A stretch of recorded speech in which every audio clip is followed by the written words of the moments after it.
Naaman कोड़ी को क्या था, आसान सा काम बोला था ना, यरदन नदी में 7 बार डुबकी मार, पर नामान को ये समझ में नहीं आया। नामान को लगा मैं कुछ क्यों करूं, मैं तो पैसे लेके आया, इतना धन सोना संपत्ति चांदी सब कुछ लेके आया अपनी गाड़ी में भर के, फिर भी मैं करूं, अपना घर छोड़ के इतनी दूर से यहाँ आया किस लिए हूं मैं?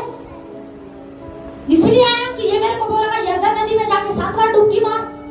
वो क्या सोच गया था, मैं बस पैसा लेके जा रहा हूँ, अपना घर छोड़ के इतनी दूर आया तो हूँ, बस वो अपने आप आएगा, हाथ रखेगा, कुछ तो करेगा, कुछ मंत्र बोलेगा, कुछ तो डायलॉग बोलेगा, और मैं क्या हो जाऊंगा, ठीक हो जाऊंगा। कुछ लोग है ना खुद कुछ भी नहीं करना चाहते, खुद प्रार्थना नहीं करना चाहते। उनसे पूछोगे आपके प्रार्थना का लाइफ स्टाइल क्या है, 10 मिनट, उन्हें लगता है 10 मिनट तो ऐसे बोले मानो 10 मिनट पता नहीं कितना बड़ा काम कर देगा। 10 मिनट एक बच्चे की प्रार्थना भी नहीं, मैं आपको सच बता रही, एक बच्चे की भी प्रार्थना नहीं है 10 मिनट। और कई बार लोग कहते हैं 10 मिनट हम प्रार्थना करते हैं, भाई जी किसके सहारे रहो, अपने पासवान के सहारे। मुझे बताइए कितने लोग अपने घर में जब आप खाना बनाते हो और आप पत्नियां कहे मेरे पति ने खा लिया तो मेरा पेट भर गया, करके देखना, एक दिन करके देखना, पत्नियां खाना बनाए और बोले पति को दे दिया, पति ने खा लिया हमारा पेट भर गया, ऐसे ही भर गया। कई लोग हैं, कुछ लोग ऐसे मजाक में बोल देते हैं मेरे पति ने खा लिया तो मेरा पेट भर गया। अरे ऐसे कैसे भर गया, जब खाएगी तभी पेट भरेगा, ऐसे नहीं भरेगा। कई लोग प्यार से बोलते हैं मेरे पति ने खा लिया तो मेरा पेट भर गया, अरे ऐसे नहीं भरा, जब आप खाओगे तभी आपका पेट क्या है, भरेगा।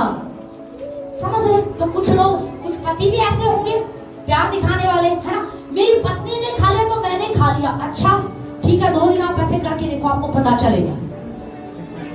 या कभी आप ऐसा करके देखो, फोन आपके फोन की बैटरी खत्म है, किसके फोन की, आपके फोन की बैटरी खत्म है, और आप चार्ज किसी और का फोन लगा रहे हो, और आप कहोगे मैंने तो चार्ज लगा दिया, हो जाएगा चार्ज? नहीं होगा। आपको अपने ही फोन को क्या करना पड़ेगा, चार्ज लगाना पड़ेगा, वो तभी चार्ज होगा, तभी उसमें पावर आएगी, तभी वो चलेगा, तभी वो काम करेगा। पर कई लोग कलीसिया में पासवान के सहारे चल रहे हैं, अपनी पत्नी की प्रार्थना के सहारे चल रहे हैं, पति की प्रार्थना के सहारे चल रहे हैं, माँ की प्रार्थना के सहारे चल रहे हैं, मेरी माँ करती तो है, मुझे क्या जरूरत है? नहीं। अगर आपको चंगाई चाहिए, आपको छुटकारा चाहिए, तो उसके लिए आपको खुद स्टैंड होना पड़ेगा, उसके लिए आपको खुद खड़ा होना पड़ेगा, अपनी लड़ाई आपको खुद लड़नी पड़ेगी। Hallelujah, hallelujah. शैतान वार पे वार करता, वो बीमारियों को लेकर आता, समस्याओं को लेकर आता है, तब भी लोग प्रार्थना नहीं करते, सिर्फ अपने पासवान की प्रार्थनाओं पे जी रहे। मैं कह रही हूँ वो कम नहीं होंगी, वो खत्म नहीं होंगी, शैतान वार करता रहेगा। जब तक उन बीमारियों के लिए, उन समस्याओं के लिए आप खुद खड़े नहीं होंगे, तब तक वो वार करता रहेगा। आपको अपनी बीमारी, उन समस्याओं के लिए आपको खुद खड़ा होना पड़ेगा, आपको बोलना पड़ेगा बस बहुत हो चुका, अब इस बीमारी को, ये पहाड़ को उखाड़ने का समय आ चुका है। Hallelujah, hallelujah. ये बीमारी, ये समस्या, ये टेंशन, ये डिप्रेशन, ये बहुत परेशान कर चुकी है, पर अब नहीं, अब मुझे खड़ा होना पड़ेगा, अब मैं प्रार्थना करूंगा, अब मैं खुद बाइबल पढ़ूंगा, अब मैं खुद वचन बोलूंगा, अब मैं खुद घोषणा करूंगा। पर कुछ लोग पता है ऐसा बेचारा सा मुंह बना कर आएंगे, हमें तो प्रार्थना करनी आती ही नहीं है। अरे प्रार्थना कोई बड़ी चीज नहीं है, आप जो अपने पासवान को बता रहे ना वैसे ही जाके आप प्रार्थना, ये ठीक है। नए लोग आते ना, हो सकता है उन्हें नहीं आता है, हम उन्हें सिखाएंगे, वो सीखेंगे जब धीरे। पर आपको पता 5 साल के विश्वासी भी, 10 साल के विश्वासी भी कई बार क्या कहते हैं, हमें प्रार्थना करनी आती ही नहीं है, क्योंकि आपने सीखा ही नहीं, आप सीखना ही नहीं चाहते। कई बार आपने पास्टर जी कई बार उदाहरण देते हैं ना, वो एक उदाहरण देते हैं कि उनके घर वालों ने फोर्स किया कि भाई जो भैंस का दूध है निकालना क्या है, तुम सीख लो, पर उन्होंने जानबूझ के नहीं सीखा। क्यों नहीं सीखा? अगर सीख लिया तो फिर मम्मी डेली सुबह 5 बजे बोलेगी बेटा भैंस का दूध निकालना है, जल्दी से उठ जा, इसलिए उन्होंने सीखा ही नहीं तो फिर क्या होता, डेली 5 बजे मम्मी आवाज लगाती। तो कुछ लोग है ना इसीलिए नहीं सीखते, क्योंकि नहीं तो फिर उन्हें हर रोज क्या करनी पड़ेगी, प्रार्थना करनी पड़ेगी, हर रोज खुद ही करना पड़ेगा। पर कुछ लोग खुद करना नहीं चाहते, वो चाहते पास्टर ही उपवास करे, पास्टर ही भूखा रहे, पास्टर ही सब कुछ करे, हमारी घोषणा भी पास्टर करे, पर हम कुछ भी ना करें। नामान यही तो सोच रहा था, नामान यही तो कर रहा था। वचन उसके पास आया, बोला यरदन नदी में जाके 7 बार डुबकी मार ले। पर आगे क्या हुआ जरा पढ़िए। पढ़िए आगे। क्या दमिश्क की अबाना और पर्पर नदियां इस्राएल के सब जलाशयों से उत्तम नहीं है? अब देखिए वो क्या कह रहा है, वो एडवाइस दे रहा है अपने सेवक से, वो बात कर रहा है और क्या बोल रहा है। हाँ पढ़िए। क्या दमिश्क की अबाना और पर्पर नदियां इस्राएल के सब जलाशयों से उत्तम नहीं है? क्या मैं उनमें स्नान करके शुद्ध नहीं हो सकता हूँ? अब देखो वो अपने उधर की नदियों की बात कर रहा है, अपने उधर की। वो जो उसने पहले देखे होगा ना, अरे हमारा वो जो उधर बैठता है, वो बाबा वो जो बैठता है, मैं उसके पास ना चला जाऊं, वो तो 4 झाड़ा लगाएगा, 4 ये करेगा और मैं ठीक हो जाऊंगा। अरे तो पहले क्यों नहीं गया, पहले क्यों नहीं गया? वो कह रहा है मैं वहीं जाके ना अपनी नदियों में नहा के शुद्ध हो जाऊं, तो पहले क्यों नहीं हुआ? आज से पहले क्यों नहीं हुआ? वो फिर एलिशा के पास आया क्यों? नदियां तो तुम्हारे उधर थी ना, वो तो वही है, अभी भी वही मिलेगी, तो वहां जाके पहले ही शुद्ध क्यों नहीं हो गए? पहले ही ठीक क्यों नहीं हो गए? समझ रहे? तो कुछ लोग क्या करते हैं, अरे हमारे उधर वो, अरे हमारे उधर वो। तो नामान भी ऐसे ही कर रहा है। और आगे क्या लिखा है? इसलिए वह क्रोध से भरा हुआ लौटकर चला। क्रोध से भरा हुआ, कुछ लोग है ना, सच में कलीसिया में भी लोग गुस्से में आ जाते हैं। क्यों आ जाते हैं? जब पासवान को सिखाता है ना कि अपने आप प्रार्थना करो, अपने आप बाइबल पढ़ो, वचन की घोषणा करो, उनकी बस एक ही बात निकलती है, हमें वचन बोलना नहीं आता, हमें प्रार्थना करनी नहीं आती। पास्टर फिर भी बोलेगा आप सीखो, आप करो, आप कर सकते हो, आप कर सकते हो, पर वो यही बोलते रहेंगे बस आखिरी उत्तर, हमें प्रार्थना करनी आती ही नहीं। मुझे ये बताए कितनी महिलाएं हैं वो पैदा जब हुई और पैदा होते ही खाना बनाने लग गई, कि बच्चा निकला बस किचन में घुस गया और खाना पकाने लग गया। कितने ऐसे हुआ? क्या ऐसा नहीं, आगे सीखा ना, बड़े हुए, फिर माँ ने सिखाया। कई लोग तो देख के भी सीख जाते हैं, अच्छा माँ ऐसे बनाती है, खाना सीख गए ना। या मुझे बताइए कितने जो भाई लोग यहाँ पर बैठे हैं, आप पैदा हुए, आपका जन्म हुआ और आपके हाथ में बाइक आ गई और आप चलाने लग गए। हुआ क्या ऐसा? नहीं, आपने बाइक क्या करी? सीखी, आपने उसे सीखा भाई, और फिर आपको वो क्या हो गई? चलाने आ गई। तो कई बार है ना, सब चीज सीखेंगे। फोन चलाना ये तो बहुत बाद में आया। देखो फोन जो है ना, जो आपके पास एक यंत्र रखा हुआ है, ये जो मोबाइल जिससे आप बात कर लेते हैं, ये बहुत बाद में आया है। पर मैं आपको बता रही, सच में अनपढ़ से अनपढ़ व्यक्ति, अनपढ़ जिसने कभी स्कूल नहीं देखा, वो व्यक्ति भी फेसबुक चला लेता है, इंस्टाग्राम चलाता है, व्हाट्सएप चलाता है, वो सारी चीजें कर लेता है। आप सोच के देखिए। अब ये मत बोलना कि नहीं कलीसिया में आने वाले लोग नहीं करते, बाहर वाले ही करते। नहीं, कलीसिया में आने वाले लोग भी करते हैं, भले ही उन्होंने कभी स्कूल ना देखा हो, समझ रहे, पर फिर भी उन्हें फोन चलाना आता है। ये फेसबुक है, ये इंस्टाग्राम है, ये कैसे चैटिंग करनी है, उन्हें सब पता होता है। कैसे गाना लगाना, कैसे हटाना, कैसे म्यूजिक ऐड करना, सब पता होता है। पर जब कलीसिया में आके प्रार्थना की बात होती है, वचन बोलने की बात होती है, हमें वचन बोलना आता ही नहीं है। आता क्यों नहीं है? आप सीखिए, आपको सीखना पड़ेगा। आप सीख इसलिए नहीं रहे क्योंकि आपको लगता है हमारा पास्टर है तो सही, इसका काम क्या है? इसका काम तो यही है ना, घंटों प्रार्थना करे, पूरी रात बैठ के प्रार्थना करेगा हमारा पास्टर हमारे लिए। मैं मानती हूँ आपके अगुआ जो है वो आपके लिए प्रार्थनाएं कर रहे हैं, वो कर रहे हैं, पर वो खाली आपके लिए नहीं, उसकी प्रार्थना पूरे देश के लिए है, पूरे भारत के लिए है। प्रभु मेरा भारत बचा ले। लेकिन वो चाहता है कि उसके जो बच्चे, उसकी कलीसिया के जो लोग हैं, वो इतने मजबूत हो जाए कि जब बीमारी का पहाड़ आके खड़ा हो जाए ना, तो उनके हाथ में लाठी आ जाए, ताकि वो उस बीमारी के पहाड़ को उखाड़ कर फेंक दे। Hallelujah, hallelujah. कलीसिया का पासवान चाहता है कि उसके आत्मिक बेटा बेटी इतने मजबूत हो जाए कि घर में अगर कुत्ता घुस जाए, उसे कैसे बाहर निकाला है उन्हें पता होना चाहिए। आमीन। अगर आपके घर में कुत्ता घुस जाए तो क्या वेट करोगे? पासवान आएगा, पास्टर आएगा, वो प्रार्थना करेगा, कुछ अन्य भाषा में प्रार्थना करेगा, तब ये कुत्ता जाएगा नहीं। क्या करोगे? आपको जब दिख गया ना हमारे घर में कुत्ता घुस गया है, बाहर से गली का आवारा कुत्ता घुस गया है, तो आप क्या करोगे? क्या करोगे? ऐसे करोगे, ए टॉमी जाना, ए टॉमी जाना, ये जाना, ऐसे करोगे? अरे जा जा, बाहर खाना देती हूँ तेरे लिए, बाहर लेकर आती हूँ, बाहर जा। नहीं, आप करोगे निकल यहाँ से, और आपको दिख गया ना ये अब भी नहीं निकला, तब आप डंडा लेके आओगे, तब आप छड़ी उठाओगे और वो छड़ी देखते ही भाग जाएगा। समझ रहे? पर बीमारियां सालों से परेशान कर रही है, दुष्ट आत्माएं परेशान कर रही है, उनको उनके सामने बोलने की हिम्मत नहीं है। उनके सामने तो हमारा पास्टर बोलेगा ना, नहीं, आपको खुद खड़ा होना पड़ेगा, आपको खुद स्टैंड होना पड़ेगा, आपको खुद वचन बोलना है, खुद घोषणाएं करनी है, खुद आपको प्रार्थना करनी पड़ेगी। हालेलुया। नामान कोढ़ी ने आगे क्या किया? क्रोधित हुआ, और आगे क्या हुआ? इसलिए वह क्रोध से भरा हुआ लौटकर चला गया। तब उसके सेवक पास आकर कहने लगे, हे हमारे पिता। हाँ देखो, उसके सेवक, उसके साथ उसके सेवक थे, उसके 4-5 और भाई आए हुए थे उसके साथ सेवक, वो समझदार थे। उनको नामान कोढ़ी को एलिशा का वचन समझ में नहीं आया, वो प्रकाशन उसके ऊपर नहीं खुला, पर अच्छी बात है वो प्रकाशन उसके सेवकों के ऊपर खुल गया। तो आज प्रभु से बोलिए कि प्रभु ये प्रकाशन मेरे ऊपर खुल जाए। बोलो ये प्रकाशन आज मेरे ऊपर खुल जाए। बोलो वचन का प्रकाशन मेरे ऊपर खुल जाए।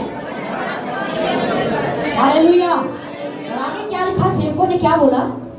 यदि भविष्य वक्ता तुझे कोई भारी काम करने की आज्ञा देता। देखिए सेवक कितनी बड़ी बात बोल रहा है, ध्यान से सुनिए। कह रहा भविष्य वक्ता अगर तुझे कोई बड़ी बात बोलता या कोई बड़ा काम बोलता, आगे तो क्या तू उसे न करता? तो क्या तू उसे नहीं करता? इसका मतलब समझ रहे हैं? ध्यान से सुनिए, वो क्या कह रहा है कि अगर नबी भविष्यवक्ता कोई बड़ा काम तुझे देता तो क्या तू उसे नहीं करता? इसका मतलब वो क्या कह रहा है, तू उसको भी तो करता ना। अगर वो तुझे कहता 40 दिन उपवास करना है, भूखा रहना है, नंगे पैर रहना है, जमीन पे सोना, बेड पे नहीं सोना, खाना नहीं खाना, सिर्फ पानी पीना है, तो तू करता ना।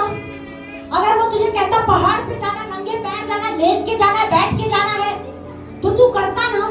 पर सेवक ने तो, नबी ने तो, पासवान ने तो आसान सा काम बोला है।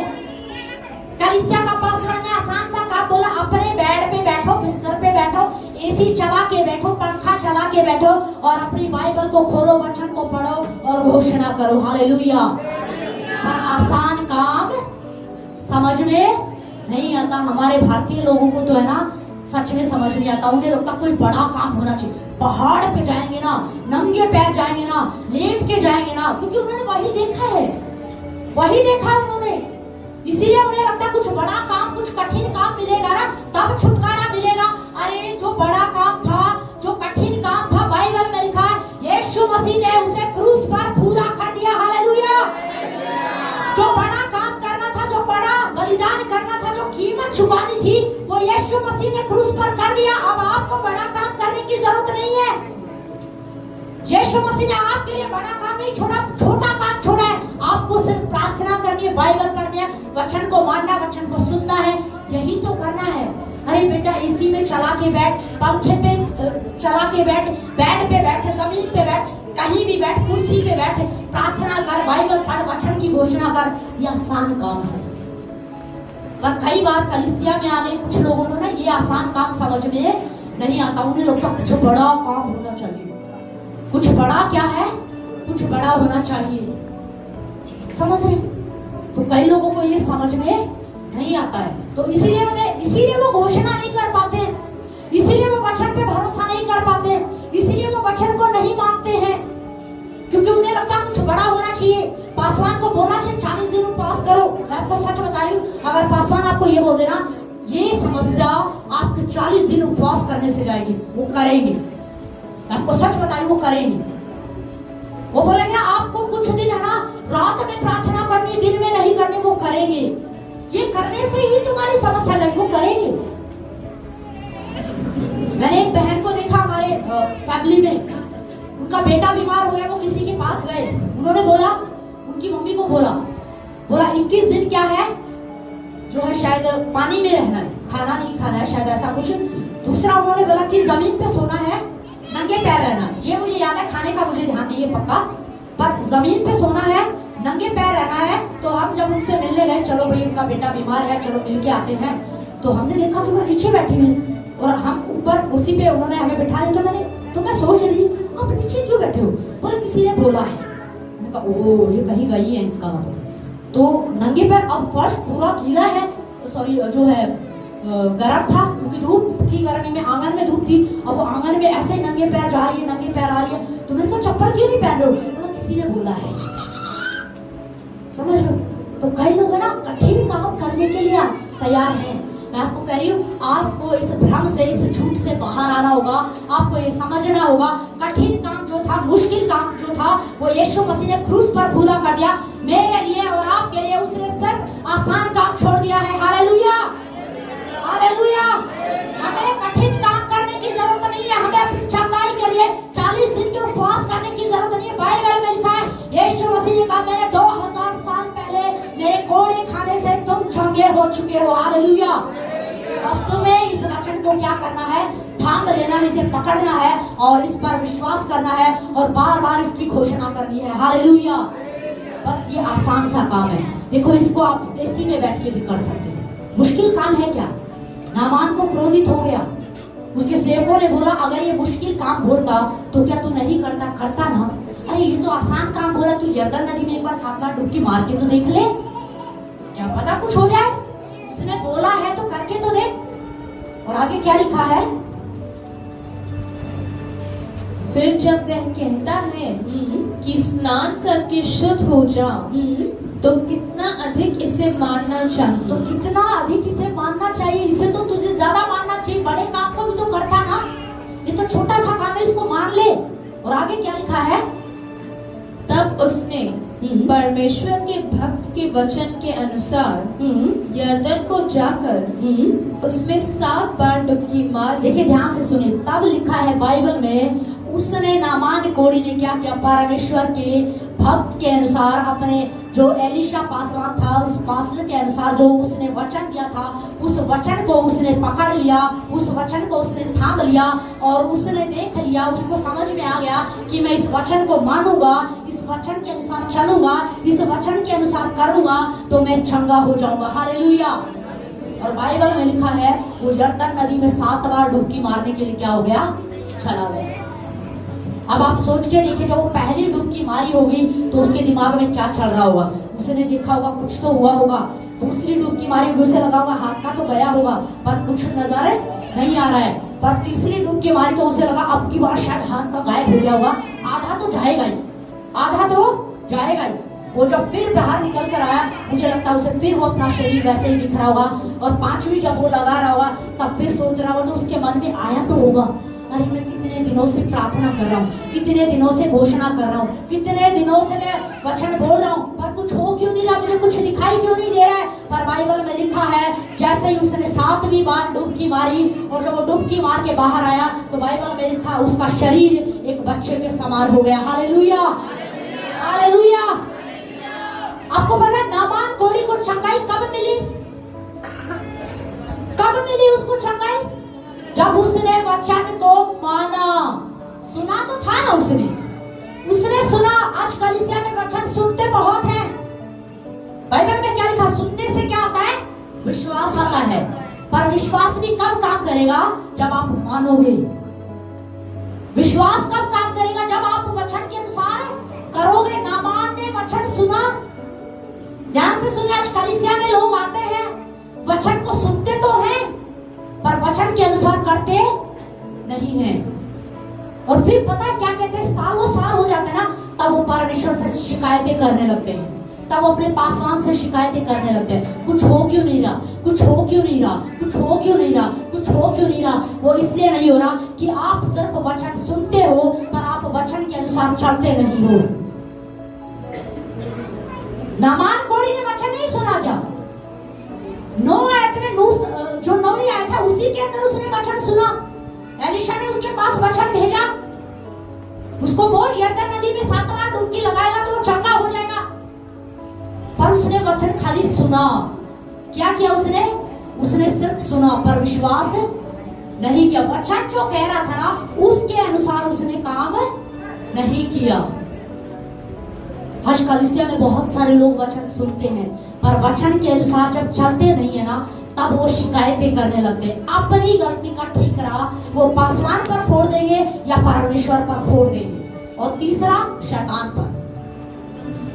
अपने हम साफ है, हमारी कोई गलती नहीं है, हम बिल्कुल क्लियर है, एकदम क्लीन चिट।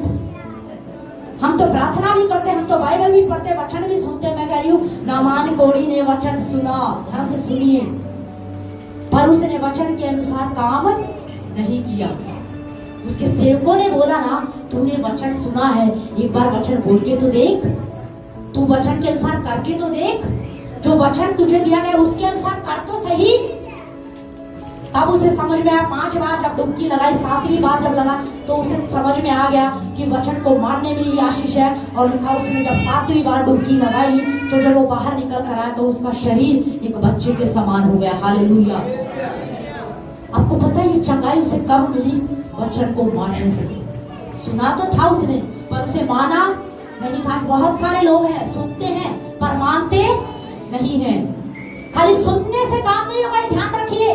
आज आप विश्वास करें मैं वचन को सुन रहा हूँ और वचन मेरे जीवन में काम कर रहा है। Hallelujah, hallelujah. आप अपनी चंगाई के लिए, अपने छुटकारे के लिए आप आसमान को ब्लेम नहीं कर सकते, परमेश्वर को ब्लेम नहीं कर सकते, शैतान को ब्लेम नहीं कर सकते, क्योंकि आपकी चंगाई, आपका छुटकारा आपके हाथ में है। Hallelujah, hallelujah. समझ रहे हैं? आपकी चंगाई किसके हाथ में है? बोलो मेरे हाथ में है, बोलो मेरे हाथ में है। अब आज मुझे नहीं पता कि लास्ट में कितने लोग गवाही देंगे, पर मैं इतना जानती हूँ जिन्होंने विश्वास कर लिया ना वो चंगे होंगे, क्योंकि ये आपके हाथ में है। Hallelujah, hallelujah. आपको एक गवाही मैं बताना चाहती हूँ। बहुत साल पहले की एक बात है, कई साल पहले, मैंने शायद पहले भी इस गवाही को बांटा है। मेरे हाथ में बहुत ज्यादा पेन होता था, हल्का हल्का शुरू हुआ था, फिर वो बढ़ता चला गया, बढ़ता चला गया। वो इतना बढ़ता चला गया कि जो पेन होता है ना, पेन, मैं उसको भी अपने हाथ में ना उठा नहीं पाती। जब मैं वचन को लिखने की कोशिश करती थी ना तो मेरा हाथ कांपने लग जाता था। तो मुझे समझ में नहीं आ रहा था कि हो क्या रहा है। और मैंने जो है डॉक्टर को दिखाया, टेस्ट भी करवाया मैंने, लेकिन डॉक्टर ने बोला कुछ भी नहीं है। उन्होंने बोला कुछ नहीं, बस थोड़ा नसें कमजोर है, बस ऐसे कुछ करके उन्होंने बोला कि बस खाओ पियो, आपको कोई दिक्कत ही नहीं है। तो मैंने कहा ठीक है। मैंने कुछ टाइम दवाई ली, पर वो दवाई मैं कभी ना टाइम से ले ही नहीं पाई। वो जो कोर्स था वो मैं कभी कंप्लीट ही नहीं कर पाई। तब मैंने बोला कि आज के बाद अब मैं दवाई नहीं लूंगी, मैं सिर्फ अपने हाथ पर घोषणा करूंगी, वचन बोलूंगी, बार बार वचन बोलूंगी, बार बार वचन बोलूंगी, बार बार वचन बोलूंगी, और मेरे हाथ को चंगा होना पड़ेगा। हालेलुया। मैं उस दर्द से बहुत परेशान हो चुकी थी। मैंने कहा प्रभु बस अब नहीं, बहुत हो चुका, अब नहीं। और मैंने अपनी लड़ाई को, अपनी उस प्रॉब्लम्स के लिए मैं खुद खड़ी हुई और मैंने खुद वचन को बोलना शुरू किया, खुद मैंने घोषणा की। और आपको मैं बताऊं सच, कुछ समय के बाद मेरे हाथ का दर्द अपने आप चला गया। हालेलुया। अब चला गया, मुझे पता भी नहीं चला। और अब तो मैं अच्छा लिखती भी हूँ, अच्छा काम भी करती हूँ, सब कुछ करती हूँ। मैं क्यों बता रही हूँ कि आपको खुद क्या होना पड़ेगा? खड़ा होना पड़ेगा। कुछ लोग सिर्फ दूसरों की प्रार्थनाओं पर निर्भर हो गए हैं, दूसरे के उपवास पर निर्भर हो गए हैं, माँ की प्रार्थना पर निर्भर हो गए हैं, पासवान की प्रार्थना पर निर्भर हो गए, विश्वासी की प्रार्थना पर निर्भर हो गए। उनका अपना प्रार्थना जीवन खत्म हो गया, उनका अपना वचन बोलने का जीवन खत्म हो गया है। मैं आपको कह रही हूँ आज आपको खुद खड़ा होना है। हालेलुया। ये नहीं बोलना कि मुझे आता नहीं आता है तो अपने पासवान को बोलो, अपने आत्मिक माता पिता को जाके बोलो हमें सिखाइए, वो सिखाएंगे। पर अगर वो सिखा रहे हो, सालों साल आप यही कह रहे हो कि हमें नहीं आता, इसका मतलब आप सीखना नहीं चाहते। इसका मतलब आप अपनी जिम्मेदारी को खुद उठाना नहीं चाहते। मैं आपको सच बता रही, कुछ लोग अपनी जिम्मेदारी को खुद उठाना नहीं चाहते। उन्हें लगता है हमारी जिम्मेदारी का टोकरा हमारी मम्मी उठा ले, पापा उठा ले, भैया उठा ले, हमारा पासवान उठा ले। नहीं, आपकी जिम्मेदारी, अपनी जिम्मेदारी का टोकरा आपको खुद ही उठाना पड़ेगा। समझ रहे? आपको खुद ही क्या करना पड़ेगा? उठाना पड़ेगा। तो आपको खुद खड़ा होना पड़ेगा और खुद बोलना है बस शैतान बहुत हो चुका, अब नहीं, बहुत समय हो गया, तूने मुझे बहुत परेशान किया, पर अब मेरी बारी है तुझे परेशान करने की। Hallelujah, hallelujah. बहुत समय उससे हो सकता है किसी चीज से आप जूझ रहे हुए, पर मैं आज आपको कह रही हूँ, आप जब वचन को सुन रहे हैं तो आत्मा में विश्वास में बोल दीजिए, बस बहुत हो चुका, तेरा समय खत्म हो गया, अब मेरा समय शुरू हो गया। हालेलुया, आमीन। बोलो मेरा समय शुरू हो गया है, बोलो मेरा समय शुरू हो चुका है, बोलो ये मेरा समय है, ये मेरा समय है। Hallelujah, hallelujah. एक आखिरी वचन हम लोग पढ़ेंगे, मरकुस की पुस्तक, हाँ उसका 5 अध्याय, उसकी 25 से पढ़िए जरा जल्दी से।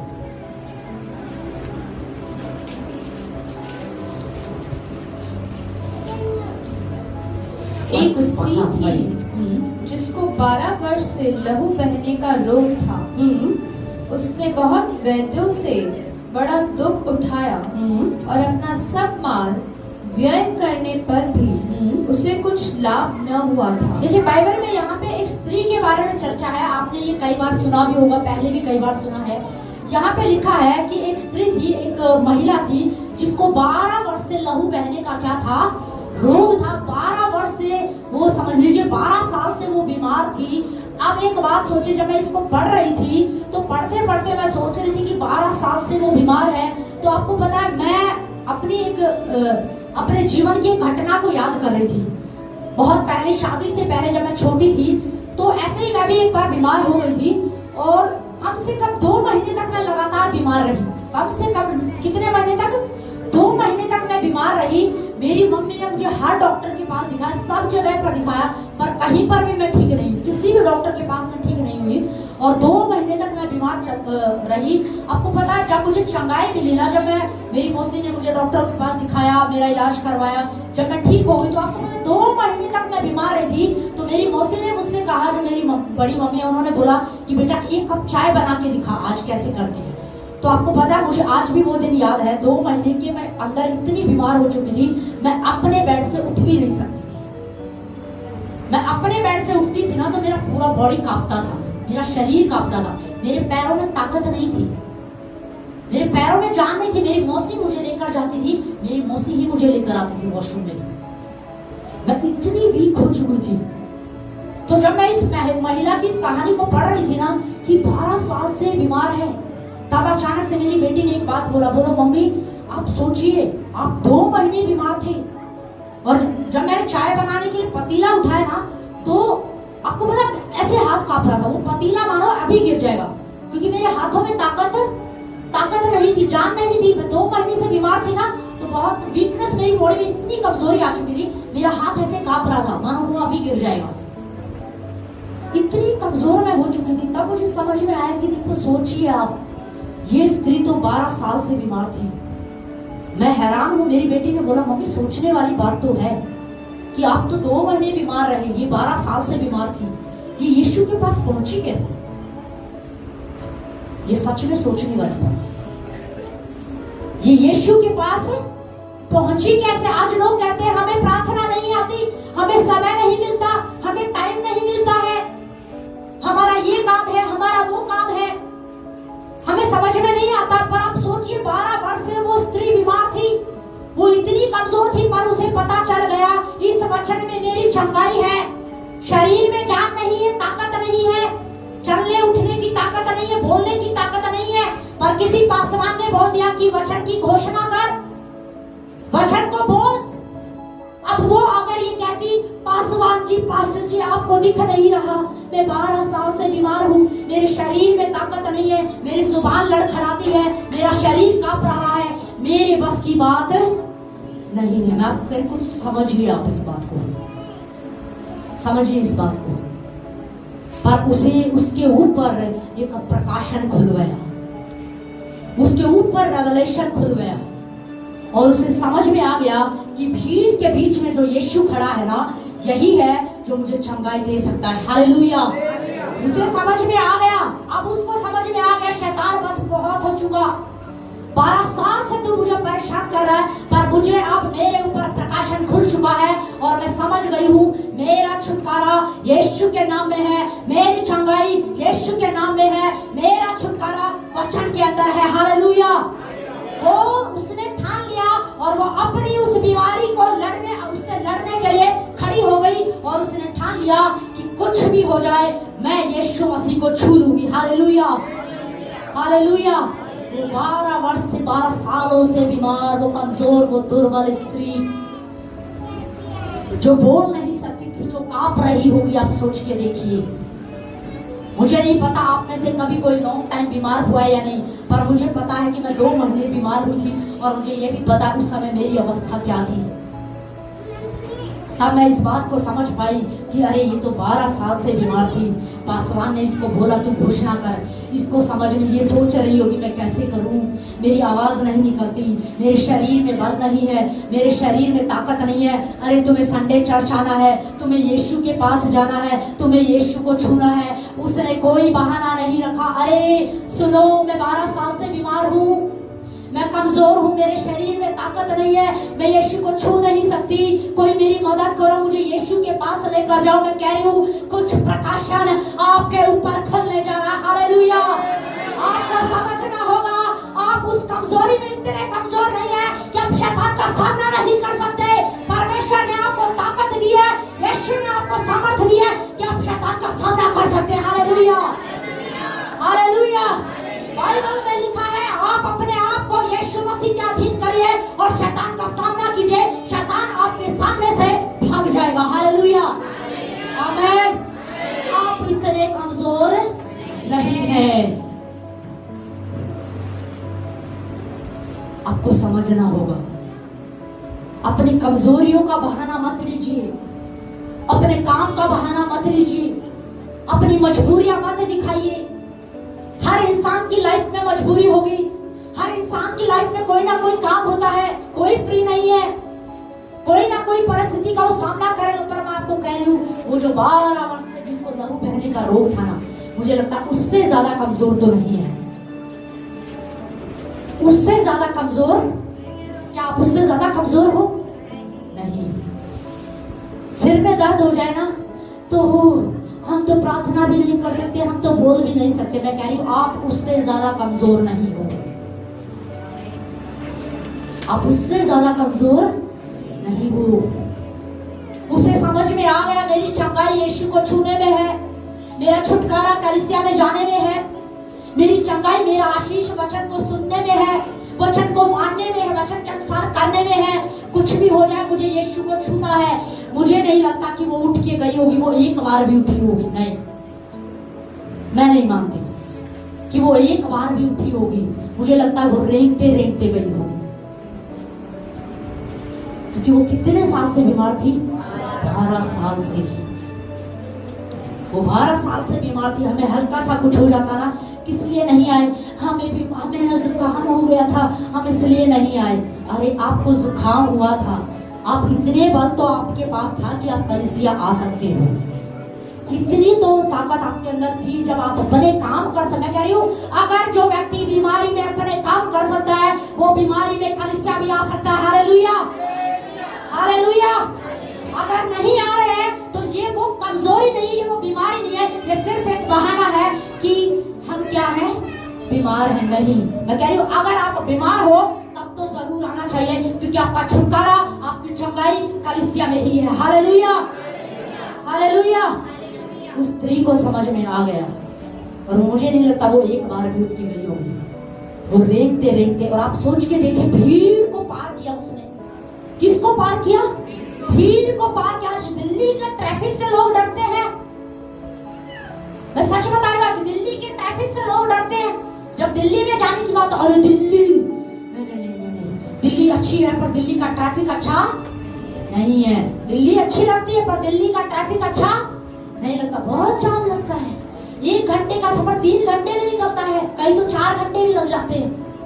दिल्ली का जाम बहुत मुश्किल। आप सोच के देखिए, उस स्त्री ने भीड़ को चीरती हुई, उसके पैरों पे किसी ने पैर भी रखा होगा, किसी ने उसके पैर पे हाथ रख दिया होगा, किसी ने उसके हाथ पे भी हाथ रख दिया होगा। वो पहले ही बेचारी बीमार थी, वो दुर्बल थी, दर्द से करहा रही थी। पर मैं हैरान हूँ, सच में मैं बहुत चकित हूँ कि वो कैसे यीशु के पास पहुंच गई।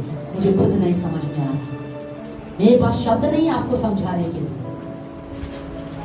मैं आपको सच बता, मुझे खुद नहीं समझ में आ रहा कि वो कैसे यीशु के पास पहुंच गई। और उसने नहीं कहा अरे कोई मुझे लेके जाओ, कोई मेरी मदद करो। उसने बस ठान लिया अपने मन में, आज इस बीमारी से मेरा छुटकारा पाने का समय है, आज इस बीमारी से मेरा छुटकारा पाने का समय है। चाहे कुछ भी हो जाए, आज मैं इस बीमारी के पहाड़ को उखाड़ कर फेंक दूंगा, आज मैं इस बीमारी के पहाड़ को उखाड़ कर फेंक दूंगी। कुछ भी हो जाए, कुछ भी हो जाए, मुझे यीशु को छूना है, मुझे कलीसिया में जाना है, मुझे प्रार्थना करना है, मुझे वचन को बोलना है, क्योंकि मेरा छुटकारा यीशु को छूने में ही है। हालेलुया। मेरी छकाई कलीसिया में आने में ही है। हालेलुया। समझ रहे हैं आप? मैं आपको बता रही हूँ, ये सवाल है एक आपके पास, ये मैं आप ही के पास छोड़ रही हूँ, और आप सोचना घर जाके बैठ के कि क्या था ऐसा, क्या उसके अंदर जागा। मैं कह रही हूँ उसके ऊपर रेवलेशन खुल गया। आपको बता रही हूँ पवित्र आत्मा आपके ऊपर प्रकाशन को खोल रहा है, और आप विश्वास करें ये आपके छुटकारे का समय है, ये आपकी चंगाई का समय है, ये आपके आजाद होने का समय है। हालेलुया। आप विश्वास करें, आज पवित्र आत्मा आपके जीवन में कुछ करेगा। आमीन। हालेलुया। आप विश्वास करें कि वो हो चुका है, बोलो हो चुका है, बोलो हो चुका है, बोलो मेरी छकाई हो चुकी है, बोलो मैं चंगी हो चुकी हूँ, बोले बोले मैं चंगी हो चुकी हूँ, मैं चंगी हो चुकी हूँ, बोले मैं आजाद हो चुका हूँ, मैं आजाद हो चुका हूँ। हालेलुया। हालेलुया। और आपको पता है वो घिसड़ते घिसड़ते जैसे भी करके वो यीशु के पास पहुंच गई, और बाइबल में लिखा है यीशु मसीह में से सामर्थ निकली और वो तुरंत क्या हो गई, चंगी हो गई। उसने अपने शरीर में क्या कर लिया, महसूस कर लिया। मैं कह रही हूँ आज आपका समय है, आज जब ये वचन बोला जा रहा है ना, मैं कह रही हूँ आप महसूस करें, आज आप महसूस करें, क्यों ना आप अपने स्थानों पर खड़े हो जाएं और आप महसूस करें, ये आपका महसूस करने का समय है। और आप विश्वास करें आपकी छंगाई हो चुकी है, आप अपने शरीर में महसूस करें, अपनी बॉडी में